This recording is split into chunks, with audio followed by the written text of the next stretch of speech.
अस्सलाम वालेकुम, welcome to my YouTube channel learning with ji. आज मैं आपके साथ CS506 web design and development की असाइनमेंट नंबर 2 शेयर करने वाला हूं, जो कि स्प्रिंग 2025 की है। टोटल मार्क्स इसके 20 हैं। ड्यू डेट 23 जून है। सोल्यूशन मैंने इसका प्रिपेयर कर लिया है, लेकिन आपको कुछ गाइडलाइन इससे पहले दे दूंगा। आपके पास जावा डेवलपमेंट की JDK इंस्टॉल होनी चाहिए और नेटबीन आपके पास इंस्टॉल होना चाहिए। मैं रेकमेंड करता हूँ नेटबीन 13 या 14 इंस्टॉल कीजिएगा। जो लेटेस्ट है वो काफ़ी जो है वो रिसोर्सेज ज़्यादा लेता है, तो वो मुश्किल होता है। मैंने भी नेटबीन 13 ही यूज़ कर रहा हूँ, ठीक है।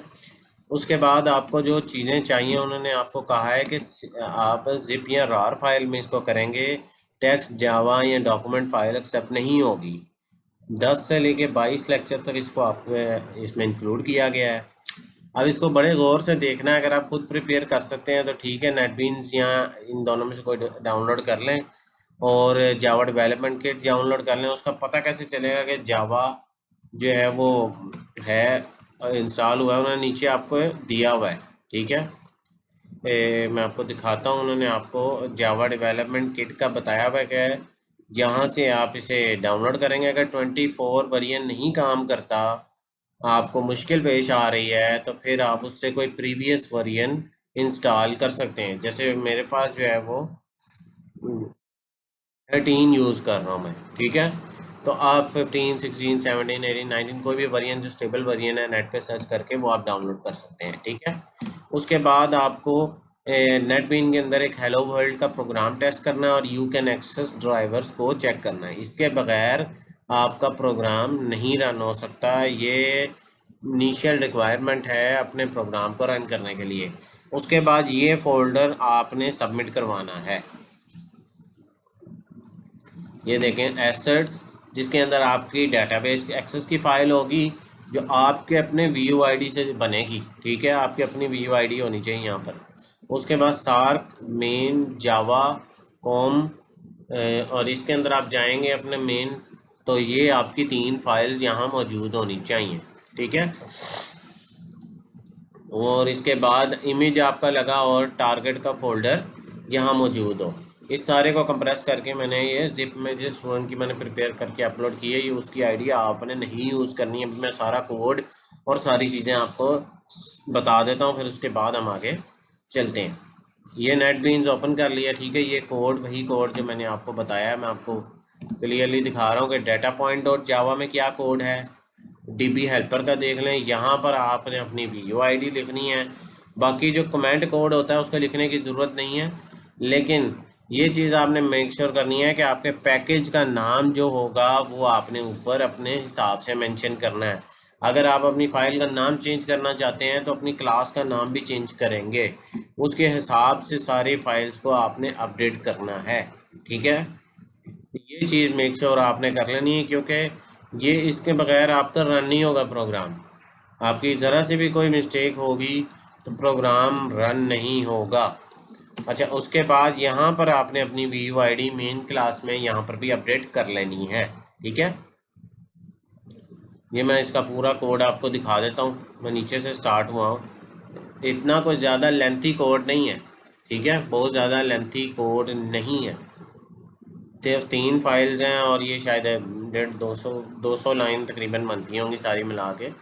इतनी भी ज़्यादा नहीं है। अगर इसको आप उसके थ्रू बनाएं, इसके मॉडर्न प्लेटफॉर्म के थ्रू बनाएं, तो इजीली बना सकते हैं। यानी जस्ट ड्रैग ड्रॉप करके जो इसका बनाना है, अगर उस तरह बनाएंगे तो जल्दी बन जाएगा। इसमें भी देख लें सेम पैकेज जो है वो यूज़ हुआ हुआ। ये मेरा मेवन प्रोजेक्ट है।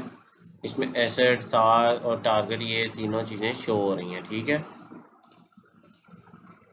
इस तरह आपको इस तरह शो होगा। ये तो मैंने वो सर्विसेज फाइल्स ओपन की है ना, ये फाइल ना मेरे उस पाथ पे पड़ी हुई हैं। बेसिकली आपको इस तरह शो होगा। मैं जो काम आपने सबसे पहले करना है, ये पॉम फाइल है। इस पॉम फाइल को जब तक आप अपडेट नहीं करेंगे, आप इसके अंदर ये यू कैन एक्सेस और ये दो चीज़ें डिपेंडेंसीज ऐड, डिपेंडेंसी और रिपोजिटरी ऐड नहीं करेंगे, तब तक आपका प्रोग्राम कंपाइल नहीं होगा। ये पहले से नहीं लिखी होगी, पहले से आपके पास ऐसे आ रही होगी है, ठीक है। ये दोनों आपने पॉम फाइल में अपडेट करनी है। पॉम फाइल किधर पड़ी है? ये पॉम फाइल ये पड़ी हुई है। आपके प्रोजेक्ट के फोल्डर के अंदर भी पड़ी हुई है ये फॉर्म फाइल, ठीक है। इसको जब तक अपडेट नहीं करेंगे और जब तक प्रॉपर हायरार्की नहीं होगी, यानी इसके अंदर आपके पैकेज के अंदर तीनों फाइलें मौजूद नहीं होंगी, आपका प्रोग्राम रन नहीं होगा और ज़्यादा कम्प्लेक्सिटी की तरफ चला जाएगा और फिर आपको बहुत मुश्किल पेश आएंगी, क्योंकि 3 फाइल्स हैं, तीनों को एक ही फ्लो में लिखना है, ठीक है। अच्छा, अब एक और चीज़ आप देख लें, मैं पहले आउटपुट दिखा देता हूँ फिर आपको दिखाता हूँ, बताता हूँ बाद में। आउटपुट देख लें कि सबसे पहले उसने कहा वेलकम टू सेल प्रेडिक्शन। अच्छा जी, हम टेम्परेचर ऐड कर लेते हैं। पहले से मैं पहले डिलीट कर देता हूँ, जो रिकॉर्ड पहले से पड़ा है वो सारा मैंने डिलीट कर दिया। अब मैं लोड डाटा करूँगा, ऑल डाटा पॉइंट लोडेड को लोडेड नहीं होगा क्योंकि डाटा पॉइंट अवेलेबल ही नहीं है। लाइक मैं टेम्परेचर डालता हूँ कि 10 डिग्री हो तो उसकी सेल 100 होगी एट डाटा पॉइंट। अगर टेम्परेचर 20 होगा तो सेल 150 हो जाएगी।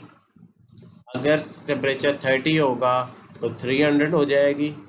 अगर 40 डिग्री होगा तो सेल जो है वो 400 हो जाएगी। अगर 45 डिग्री होगा तो सेल जो है वो पूरी 500 मुकम्मल सेल हो जाएगी, ठीक है। अब मैं करता हूँ लोड डाटा किया, वो टेम्परेचर भी आ गया और सेल भी आ गई, ठीक है। उसके बाद हमने करना है मॉडल को ट्रेन, लेकिन पहले मैं प्रिडिक्ट सेल पे करूँगा तो वो कहेगा पहले ट्रेन करो मॉडल को, फिर आपको प्रिडिक्ट करना देगा, यही उसकी रिक्वायरमेंट है। उसके बाद मैं ट्रेन मॉडल पे करूँगा तो ट्रेन करके उस मॉडल को ट्रेन किया, उसने स्लोप और इंटरसेप्ट फाइंड कर लिया है। अब मैं प्रिडिक्ट सेल पे क्लिक करूँगा तो उसने कहा एक वैल्यू एंटर करो, ये सारी रिक्वायरमेंट है आपकी। आप उसके अंदर पढ़ेंगे सारी की सारी same as it is requirement है। मैं यहाँ पर जैसे उसने एग्जांपल के तौर पे 26 ही लिखा हुआ आपकी असाइनमेंट में, तो मैं 26 लिख के प्रिडिक्ट सेल पे क्लिक करता हूँ तो उसने मॉड्यूल पैरामीटर लिए, आपको स्लोप दिया, इंटरसेप्ट दिया, प्रिडिक्टेड सेल 26 पे इतनी है यूनिट्स की। आपको इसको सेव करना है या नहीं करना, मैं कहता हूँ करना है। सेव किया, लोड किया, तो जो 26 पे है ना वो ये आ गई वैल्यू, ठीक है। मैंने 26 टेम्परेचर लिया था, उस पर सेल कितनी होगी, सेल प्रेडिक्शन काउंट कर रहा है, बस ये सिंपल सी बात है। ये आप इसके हिसाब से चेंजेस कुछ करना चाहते हैं तो आप वो कर सकते हैं। यहाँ पर देखें, आपको अपनी वीयू आईडी लिखनी है, ये नहीं लिखनी। जब मैं बंद करूँगा तो ये उसने मुझे क्लोज करने पे ये पूछा है, ठीक है। ये आपकी सारी जो है वो कोड वगैरह सारा कुछ तैयार हो चुका है। अब मैं आपको क्वेश्चन फाइल से दिखा देता हूँ कि उसने ये 3 फाइल मांगी हुई हैं और ये आपकी डेटाबेस फाइल, इस इन फोल्डर्स के अंदर पूरी ये डायरेक्टरी मौजूद होनी चाहिए, ठीक है।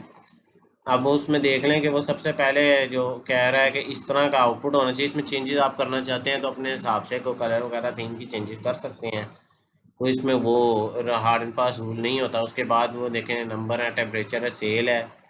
फिर जब उसने डिलीट करने का कहा तो बिल्कुल उसने डिलीट की ऑप्शन दी। फिर इसके बाद प्रोडिक्शन का, और इन दी एंड जब वो बंद करेगा तो आपकी व्यू आईडी दिखाएगा। ये सिंपल जो है वो, ये सारा जो है इसकी समरी मैंने आपको बता दी है। जो उसने ऊपर आपको कहा है वो सारा कुछ एज इट इज़ मैंने जो है वो डेवलप करके आपको दिखा दिया। अगर तो आप इसको खुद बना सकते हैं तो ठीक है, आप बनाएं। मैं हमेशा हमेशा अप्रिशिएट करता हूँ स्टूडेंट को कि वो अपना सोल्यूशन खुद प्रिपेयर करें। अगर वो अपना सोल्यूशन खुद प्रिपेयर नहीं कर रहे, टाइम की वजह से नहीं कर पा रहे, तो ये मेरा स्क्रीन पे नंबर मौजूद है, मैं आपका नंबर लिख रहा हूँ यहाँ पर, आपको डिस्क्रिप्शन में मिल जाएगा, मेरे को डिटेल से भी मिल जाएगा आपको। ये मेरा नंबर है, ठीक है। मेरे व्हाट्सएप पर रब्ता कर लें, मैं आपको इसका पेड सोल्यूशन प्रोवाइड कर दूँ, ठीक है। और इसमें कुछ नहीं, बिल्कुल कंप्लीट और एक्यूरेट सोल्यूशन है, इसमें कोई जो है वो इशू नहीं है। तो मेरी वीडियो अगर आपको पसंद आई हो तो चैनल को सब्सक्राइब करें, मेरी वीडियो को लाइक करें, ज़्यादा स्टूडेंट के साथ शेयर करें ताकि वो इससे फ़ायदा उठा के बेहतरीन असाइनमेंट तैयार कर सकें। मिलते हैं अगली वीडियो में, तब तक के लिए अल्लाह हाफिज़, अस्सलाम वालेकुम।